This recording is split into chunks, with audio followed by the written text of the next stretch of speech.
Hi, I'm Nisha DeGaring, host of Good Things Utah, and I've been a longtime supporter of Todd's Beliefcast. I hope you find inspiration in the courageous stories shared by the amazing people Todd features on his show. The guests serve as shoulders for us to stand on, allowing us to see a little further and cultivate belief in oneself. Remember, you have the dignity and power to change. I encourage you to keep striving and believing in yourself. Enjoy today's podcast. Welcome back, everybody. This is Todd Sylvester, your host of the Beliefcast. I know I always say this, but it's true. Thank you so much for tuning in and for supporting this. It means the world to me. We're ranked in the top 100 in mental health because of you. So thank you for tuning in and keep sharing, because it really does make a difference in people's lives. And it's because of these amazing people that I bring on who are vulnerable and share their life with us. And I am so grateful that I get to sit face to face most of the time with these people. But thank you guys. And I know you feel the same way, that these guests just kind of make us realize that people are astonishing. And I just am grateful that we're in this position. So today on the Beliefcast, I'm honored to welcome Katie Lowder. Katie, thanks for being here today. Thank you so much for having me. I appreciate it. You betcha. Katie is a top 500 realtor in Utah, but more importantly, she is someone who leads with faith, heart, compassion, and a deep love for people. For nearly 20 years, she has helped families through some of the biggest transitions of their lives, reminding them that home is about far more than walls and a roof. It's about connection, peace, love, and belonging. She's a mom of 3. She's been through a lot in her life, and she's going to share some things around that today and inspire us and help us be better people, to be quite honest. This is going to be a beautiful conversation about service, resilience, family, purpose, and using our gifts to lift others. So, Katie, welcome to the show. Thank you so much. It's such an honor to be here, and I love what you do and providing this platform for others to share what we've been through. So thank you. Thank you. Yeah, you bet. I'm excited to sit here with you. And obviously, we get connection through my father. You guys are at the gym in the morning together, and he speaks the world of you. And so that's, my dad is a talker, as you well know. He talks to everyone in the gym. But yeah, he got us connected, so I'm grateful for that. Me too. He's such a fun man. I love that he just lets you be genuine and who you are, and you feel so comfortable. Yeah. He just lets everyone be who they are, and you don't have any walls up around your dad. He's wonderful. For sure. That's his gift, honestly. It He's really is. always been like that way since I remember when I was a little kid. Everyone loves him. Yep. So that's who he is. Well, why don't we start off, for those who don't know you, give us a little background where you grew up and a little bit about your family. Okay. So I was born in Albuquerque, New Mexico. Okay. 2 loving parents, 2 brothers, 2 sisters. Okay. And so there was 5 of us kids. My parents were very loving. I was very fortunate to have a really good family. My parents taught us hard work, to be loyal, to care for one another. My mom was a real estate agent for 30 years, and my dad was a chef. And so those happen to be 2 of the things that I love most, is what my parents gave to me and what they provided for us. Cooking and selling homes. It makes me so happy. Yes. That's what awesome. way to people's hearts is through homes and feeding them a good meal. Wow. Well, you said you grew up with 2 loving parents. What were some of the lessons that they taught you that you as you look back now, that really stand out to you? Being together. One of my favorite memories growing up is we always had dinner at the kitchen table together. I love that. I love that my parents made that so important to be in each other's lives. We all went to each other's games. We supported one another. Like, family was number 1 to my family. Of just supporting and being loyal and loving and caring for one another. And I will always hold those memories dear. Yeah, there's something about family dinner, right? Or even a family breakfast. I remember growing up, we always had Sunday breakfast and with the whole family. And we had some of the funniest, sometimes weird conversations, right? But you felt connected when you did that. Yes, right? we did. And we, so the kitchen table, I know that's kind of lame, but the kitchen table is probably the most important, prized piece of furniture that I have, is because we gather our loved ones around the kitchen table. So that's so important to me, to gather our family together. Yeah. What were you like as a child? What were you involved with, and what did that look like? Okay, so I loved sports. I was always an athlete. I played softball, was in dance, I was a hard worker. I started working at the age of 14. I graduated a little early at 17 and purchased my first home at 18. So Really? really Dang. hard worker. Yes. Boy, I would say. So how did you pull that off? That's amazing. Well, right out of high school, I worked 3 jobs and went to college Jeez. full time studying business. I Wow. was just a worker and I loved my home. I wasn't planning on moving, but my mom's a real estate agent, I told you, and she Yeah. taught me the importance of home ownership and starting early. Wow. And I went to the house and I loved it. And there was a big oak tree in the back. And I said, this is my house. I'll buy Really? it. So I carved my name in the tree. And I loved No that way. cute little 800 square foot house. Dang, that's amazing. I I laugh because at 18, I don't think I had $10 to my name. I'm serious. For you to be in that position, obviously you had to be, like you said, you're a hard worker. Did you notice that even as a young kid, like when you were like in elementary, junior high, did you notice that you kind of had this work ethic and like to work hard? Or My entire life, I've known that Really? I'm just a hard worker. When I put my mind to it, I'm going to do it the right way, and I'm going to do it full service. And I've always been that way. Like even in my yard, I loved my house so much.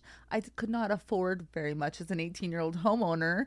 I would crawl around the fence with a pair of scissors and cut the grass with the are scissors you serious? from going up the fence. So I take pride in home ownership and what I Yeah. do, and I just I've always worked hard. So Yeah, Talking about me. and like, because if the yard looks good, the house looks good, yes, right? I'm the same way. I'm really, you know, those who know me, I love yard work. I love making my yard look really, really good. And there's something about it when it's done and you kind of look back on it. It's like this sense of fulfillment, and actually feels like therapy a little bit. it is therapy. The yard work is therapy for me. I know some people complain about mowing the lawn and being out there in the heat, but I love it. It's Yeah. therapeutic for me for sure. Yeah. Well, before we get into, I mean, you know, you're a top 500 realtor again, and it's no surprise if you're a hard worker. You've done a lot of good things. You do this thing called the core training we're going to talk about, Veterans Success Centers. You're on the board of Canyon School Districts, and you're involved in so many things, doing great things.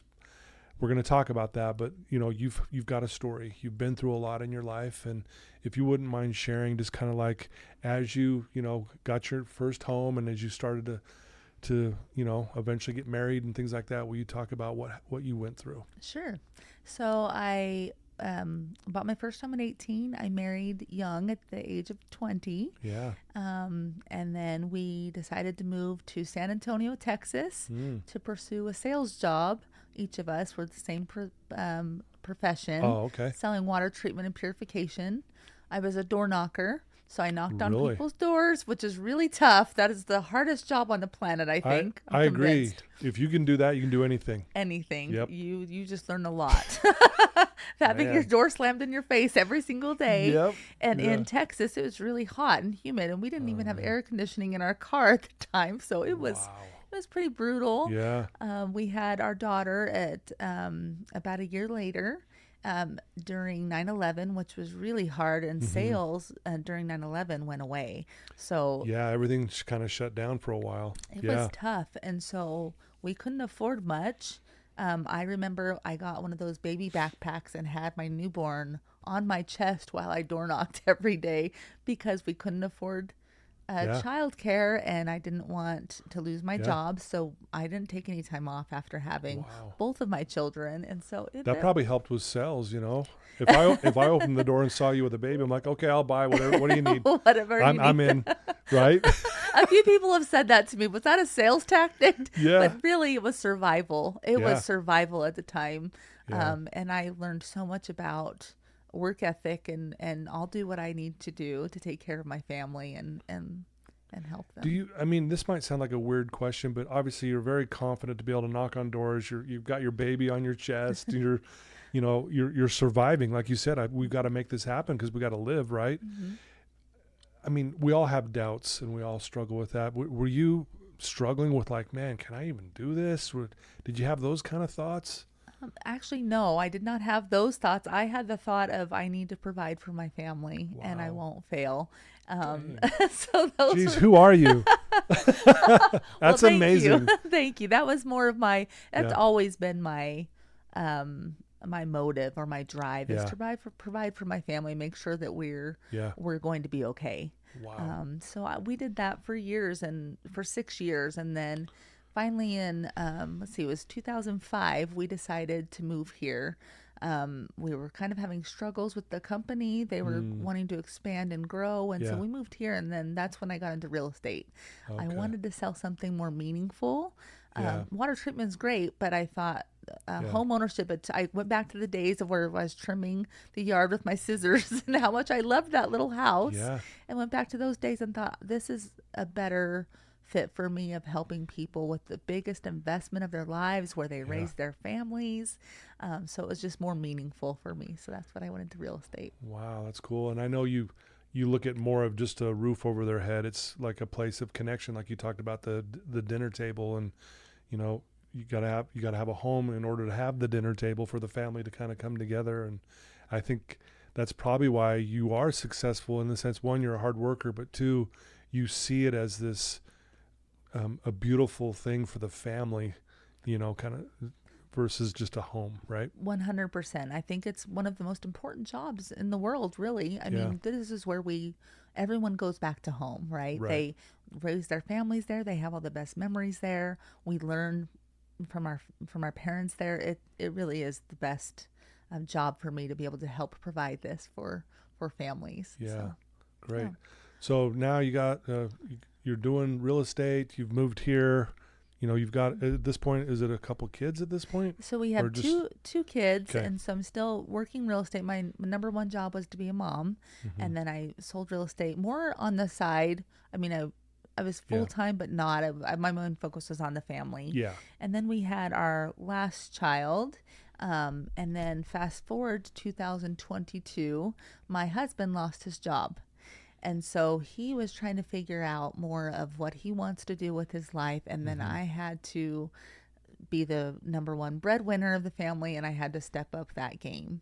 Yeah. So that was really eye-opening to me. I wasn't doing the best that I could be doing. I was helping families. I just felt at the time that I wasn't being the best version of myself that I could be.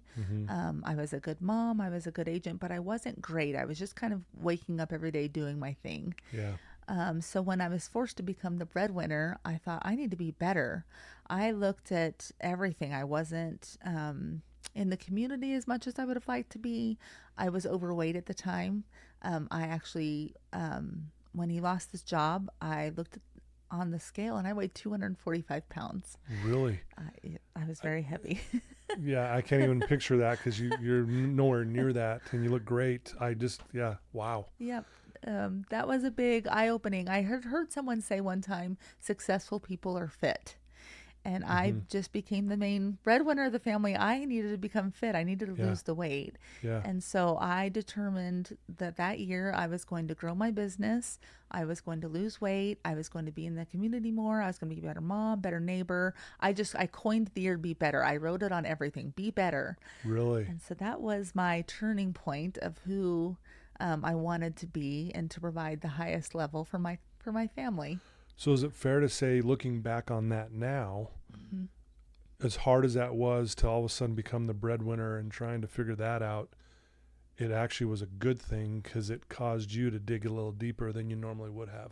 It was the best thing that's ever happened to me. Wow. I was not living my potential of who I can be. I wasn't being the best mom. I wasn't intentional about anything. I guess that's the best way to describe it. I was not being intentional with my life and where it should be. Wow. Okay, so moving along, I know you've been through a lot of hard things, so I know, let's get into some of the more difficult things you started to face. Okay, so at the end of 2022, that year that I lost all the weight, in November, my husband was arrested, charged, and eventually convicted of domestic violence. And that year, I had been going so strong on everything I needed to do for my family. And when that happened, everything came crashing down. Yeah. It was almost like a bucket of water was thrown in my face to give me the realization of the last 25 years of marriage, of the way I've been living. I did not see my marriage as a domestic violence marriage. That might sound so strange, but I didn't see all the abuses that we had been given as abuse. It was almost like an incident, something that happened, not as categorized as I lived in a violent marriage or my life was, in this state of domestic violence all the time. I just didn't see it that way. Well, it's interesting you say that. I work with a lot of female clients who have been through something similar, and a lot of times they say the same thing where they looked at it that, it was just something that happened. We talk about it, we move on, and we continue with our lives, but they didn't realize the pattern had been going on for so long that, man, I'm actually in this abusive relationship. It was really difficult it was almost like a flood of memories. When that happened, a flood of memories of every violent incident came into my mind of what we had gone through over 25 years of the abuses, mainly emotional, physical in there too. But I had forgotten a lot that had happened. It's almost like they were just incidences in your life that you forget about, you move on. So that really came to the forefront. And then the kids and I had big conversations if we had to decide what we were going to do. It was my son that called the police that particular day after an incident where my husband was going after him, and then I stepped in and he came after me. And so it was my brave son that put a stop to it, and he was 17 at the time, I think 17. So tough very thing brave. for a 17-year-old have to be faced with. I commend him because I don't know that I would have ever called. He saved our lives. Wow. And when was this? How long ago was this? So this was in 2022. Okay. And then we decided this was going to be the final chapter that my husband was finally going to be forced to get help. We still loved him. Sure. A lot of people, I think when you think of domestic violence, you think of these movies where they're mean all the time, or the abuser is just an awful person all the time. And that's really not the case. Exactly. It is incidences. It's there was still a lot of love and good in him. He just didn't know how to control himself. And so we decided that we are going to help him through counseling and love him anyway. Unfortunately, things got worse. During that year and a half, my husband did not realize what he had done. It was almost like we were pushing him to what he would do instead of taking ownership. He never did take ownership. No accountability. None. And so that was really hard on my kids. That was hard on me. We tried to help him the best we could, but it just kept getting worse. So in 2024, we stayed a year and a half afterward, just believing that he would get the help he needed. He'd do the work and do what he needed to. Yep. So in 2024, I went, ironically, I went on a listing appointment in our neighborhood that we had currently lived in. And I walked in the house, and the lady looked at me and said, "You're the angel that's supposed to buy my house." Shocking. And I thought, I thought she's the best salesperson I've ever come across. How do you say no to that, right? Like, what is she trying to sell me here? Right. Woo. So I kind of laughed, and she said, "No, I'm not very spiritual, but I know that you're supposed to buy my house." So, and I had been wanting to leave, and it was really shocking. And I started the wheels turning and thought, maybe this is my out. This is how I'm going to get out of my situation. So we worked at the numbers. She gave me a really good deal because she just wanted to travel with her son. So she was an angel to me. An angel. And I got pre-qualified, but I could only qualify within $100 because I was on my first mortgage. So it was so tight. And my loan officer said, you cannot spend any money whatsoever. Don't spend any money. If you're going to qualify for this house, don't spend any money. You have 35 days to not spend anything. You're like, okay, wow. So it was very hard. That would be hard. It was extremely difficult. I did not want to tell my husband yet that I was leaving. So that's what made it difficult. Is I was kind of planning my escape, if you will. Yeah. It was an escape. Yeah. So I couldn't go back, though. The abuse started getting so strong. Wow. I could not go back. Once I knew I had a place to go, I could not go back. So I had a duffel bag with me. My kids had been staying at their older sister's house or at friends' houses. Yeah. And I would go to the gym every day, work out, go to work, and then sleep in my car at night. I could not go back to the abuse any longer. You slept in your car.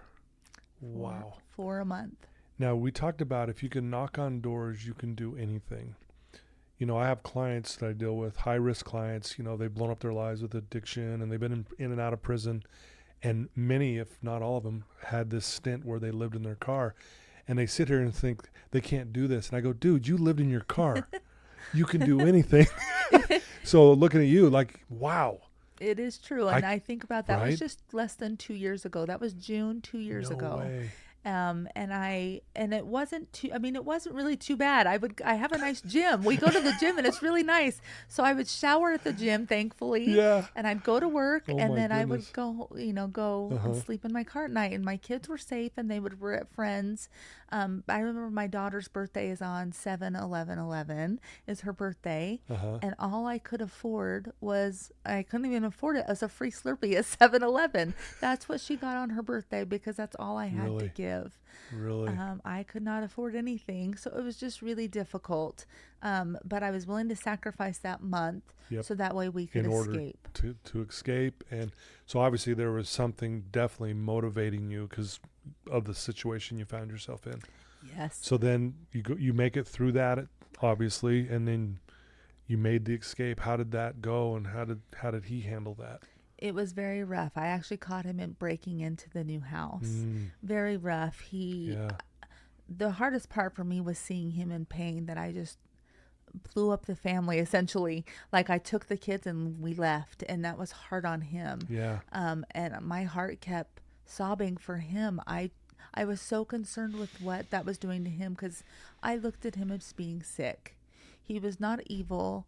He was not a bad man. He was sick. Sure. And now I left. Yeah. And I wanted to help him, but I knew I could not go back. He would not get the help he needed. But at the same time, really hard to see him suffering, even though it was the best thing for you and the kids. Yes. Yeah. And I had to keep remembering all the bad that he had done. Everyone says, forget about the bad things. Remember the good. For us, it was what we needed to remind ourselves why we had to leave. I had to remember the bad things, or I would have gone back because I cared for him so much that I wanted him to do well and get better, but I could not go back. And I hated seeing him suffer. That was so difficult. Yeah. I'm an empath, and I don't like to see anyone in pain, and it was heartbreaking. For sure. You know, in unhealthy relationships, there's a famous saying where, I don't know if it's famous, that's probably the wrong word, common saying, believe the red flags, not the apologies. Oh, I love that. Yeah. And you think about it, there's a red flag there for a reason. It's a warning. It's a wake-up call. It's and again, it's hard when your heart's into a relationship, like, again, you're a very caring person, and it's hard to do something hard knowing it's going to hurt the other person, right? That was the biggest struggle of my life, is leaving and not going back. And then I eventually filed for divorce because it wasn't going. We tried marriage counseling and it wasn't working. He was not understanding what he was not healing in any way, shape, or form. So I did file for divorce, and that was very difficult as well. I never pictured my life going into divorce. I wanted a 50th wedding anniversary. I wanted, all those things. It was very hard. And then what was really difficult is he hated me, and knowing that he hated me, and I still had all this love for him, and him not seeing that was hurtful.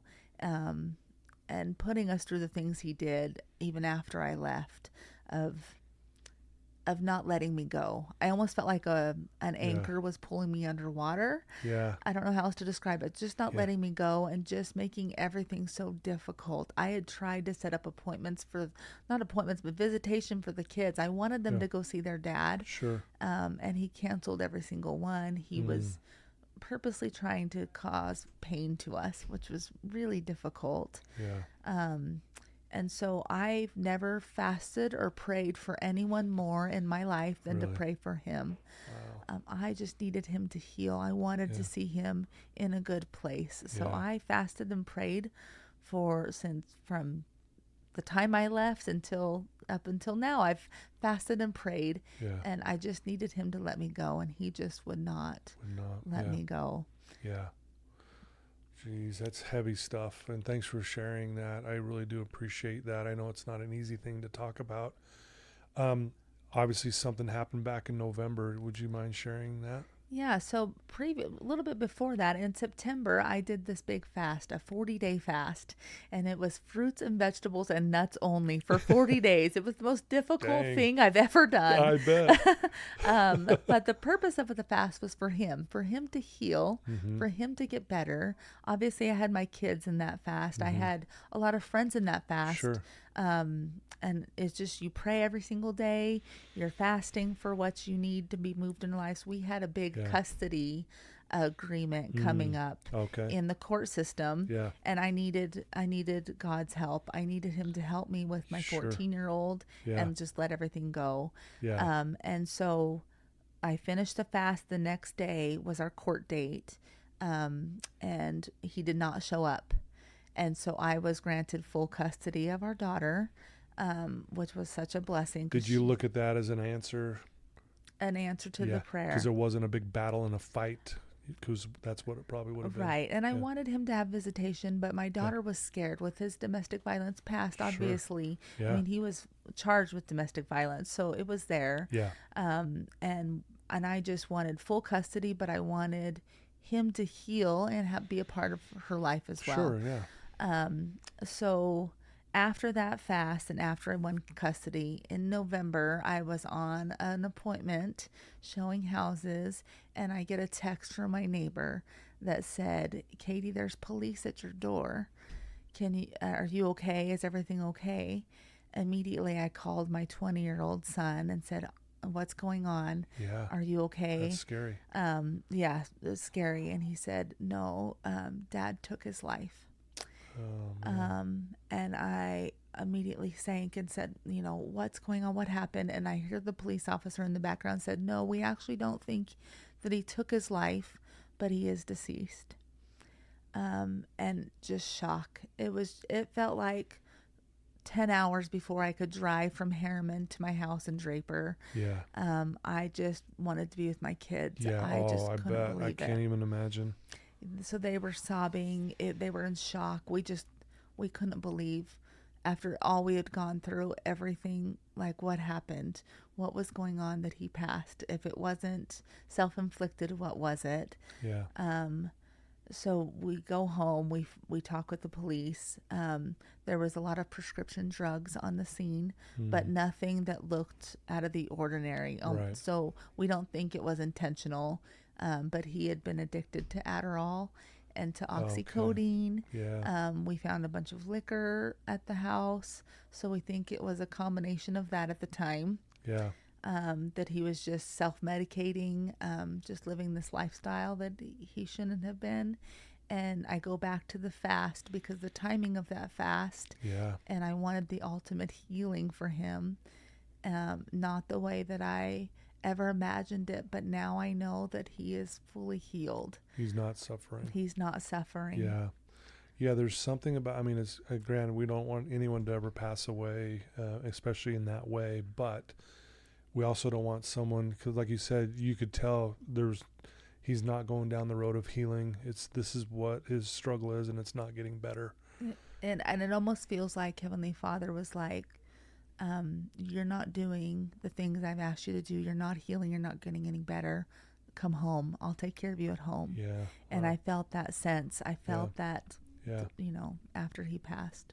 So you're obviously a woman of faith, and that means a lot to you, It does. just by what you're even saying here. And I appreciate you being vulnerable with that as well. How has that helped you through this? And, because it wasn't too long ago. November was just a few months ago. So here we are talking. How has that helped you through this? I don't think I would be where I am today without that. I have a full understanding of our purpose here in life and what we're supposed to be doing and where we're going. Steve's life was not in vain. He was a really good man and really good at a lot of things. I want to take a moment to express my heartfelt gratitude to the incredible sponsors of the Beliefcast podcast. First, Craig from Craig Swap and Associates. If you need an attorney, he's your guy. Trustworthy, compassionate, always there when you need him most.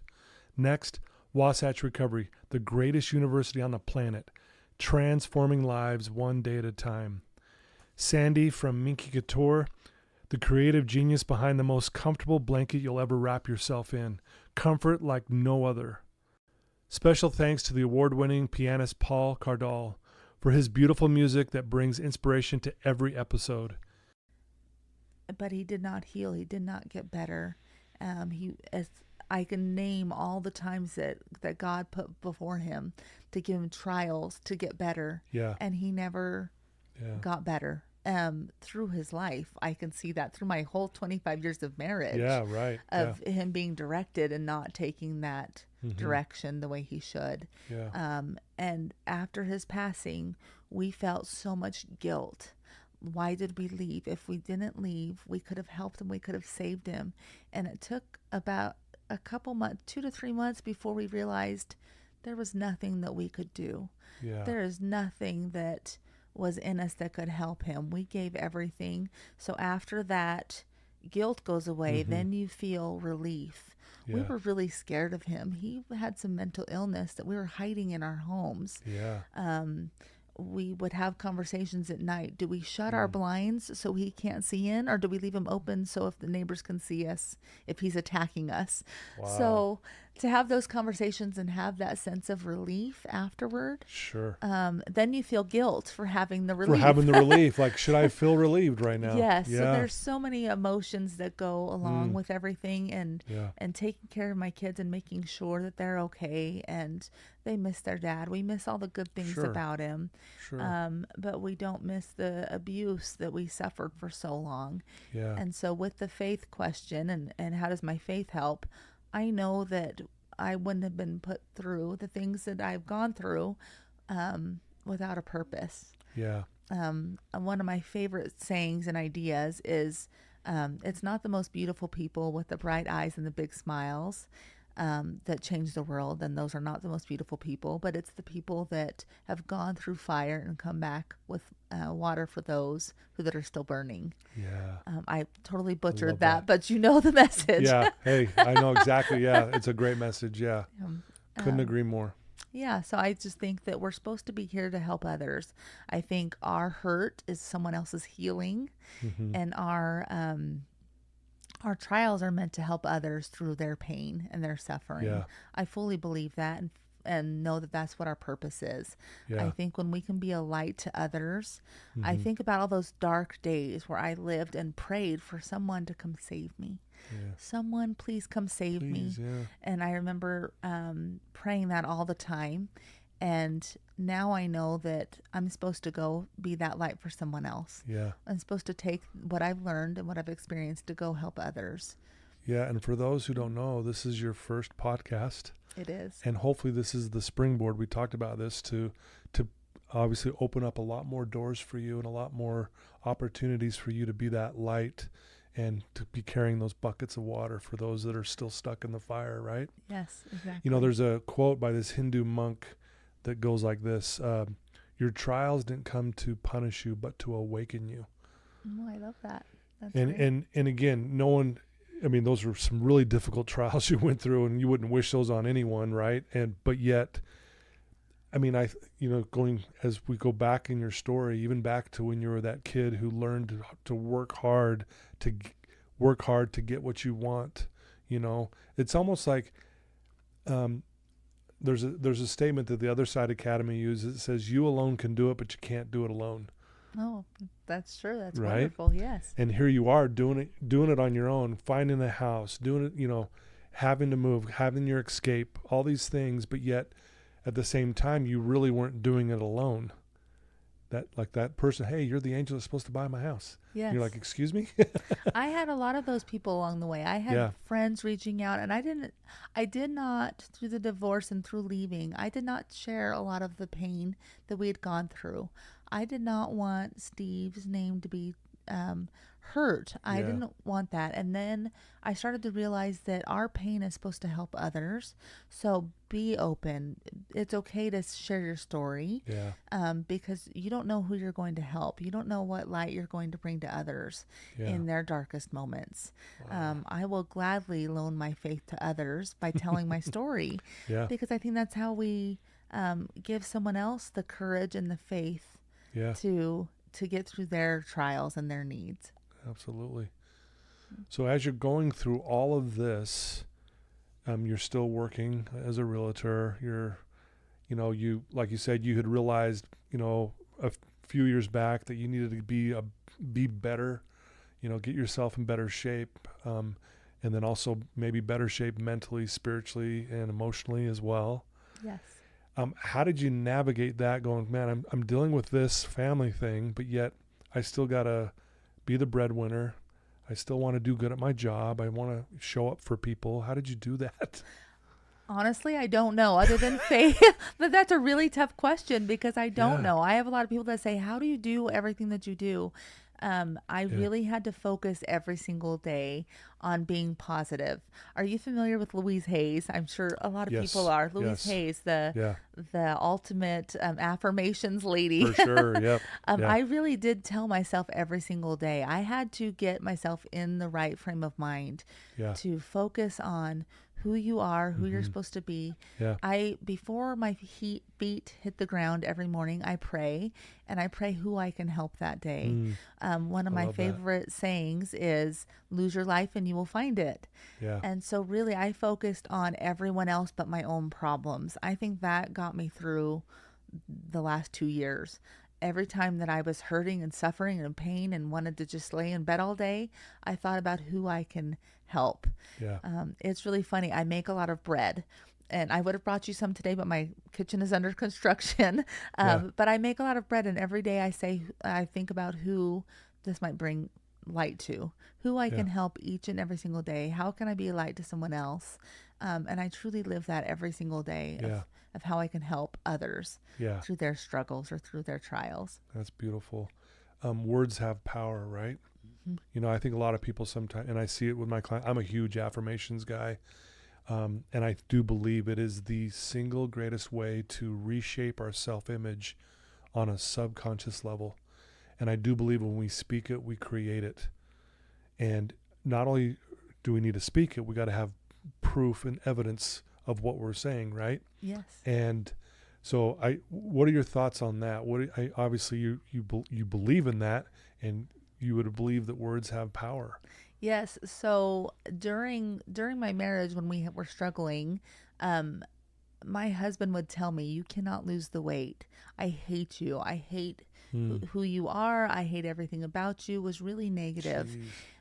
Every single day that he would leave for work, I would turn on something positive because I had to reframe my brain. I had to think about the positive that's in me, what my purpose is. I had to retrain myself. It was difficult. It was a full-out battle. I say that I've been battling. I battled for 2 years through my weight loss, through all of this, through escaping, through affirmations, through mindset. I couldn't have done it without positive books, self-affirmations, just getting in the right frame of mind, because you have to, or else you're going to believe the negative things that you're told all the time. The negative in society. I turned off all news. I had to turn that off.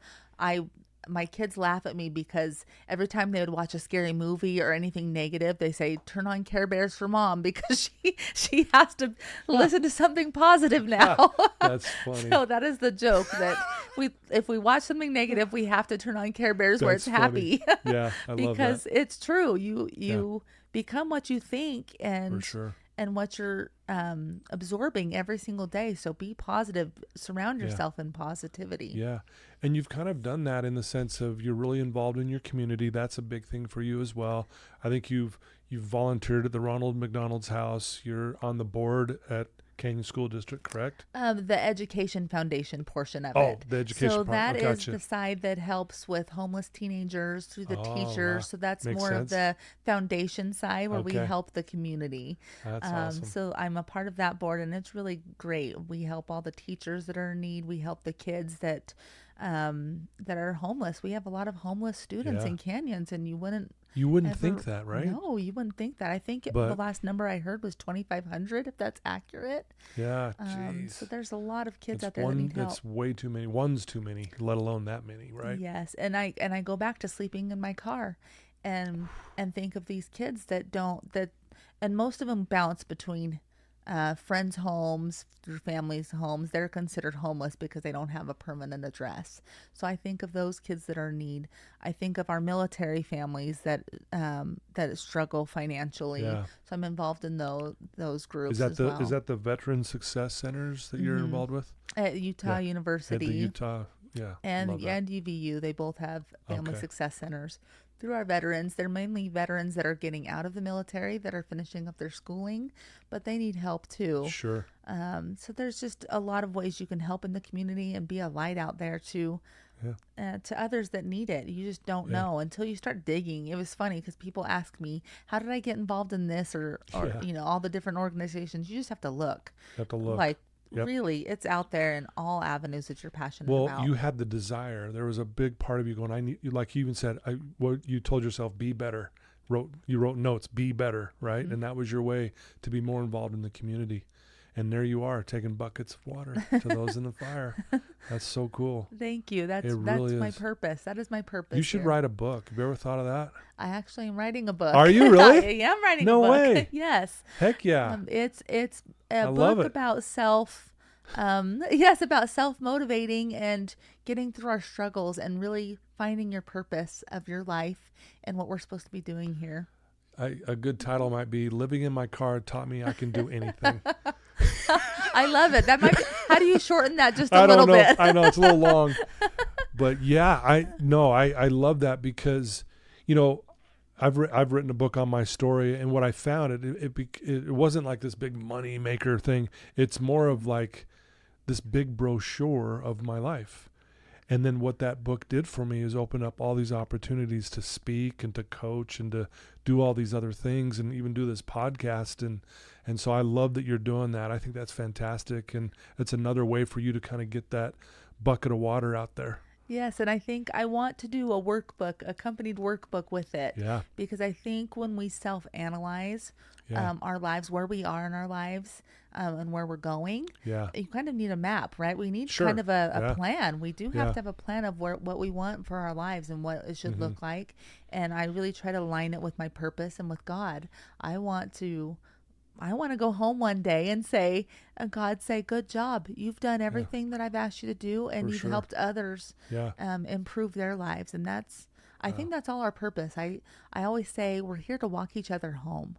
Wow. That is what we're here for. We're here to walk each other home. So let's do this Well, together.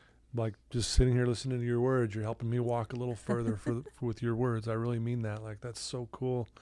I, again, love that you're doing that. I love that you have this big desire to make a difference.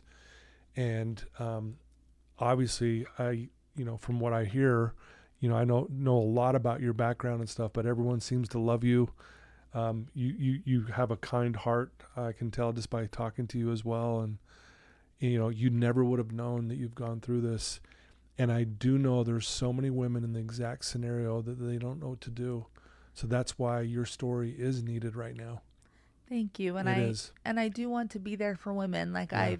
I've done a few women in business conferences and women's groups that I'm I'm actively trying to help other women that may not know how to get out or may not identify the abuse that they go through. Right. And just realize that you don't have to, it doesn't have to be a nasty thing.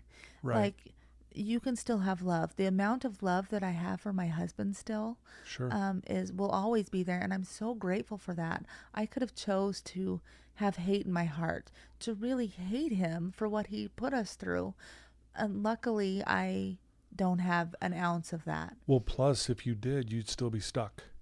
Exactly. You wouldn't be doing this. You would be stuck in that hatred, and it would stop your progression. It just would. And I know you know that, but I see it all the time, unfortunately.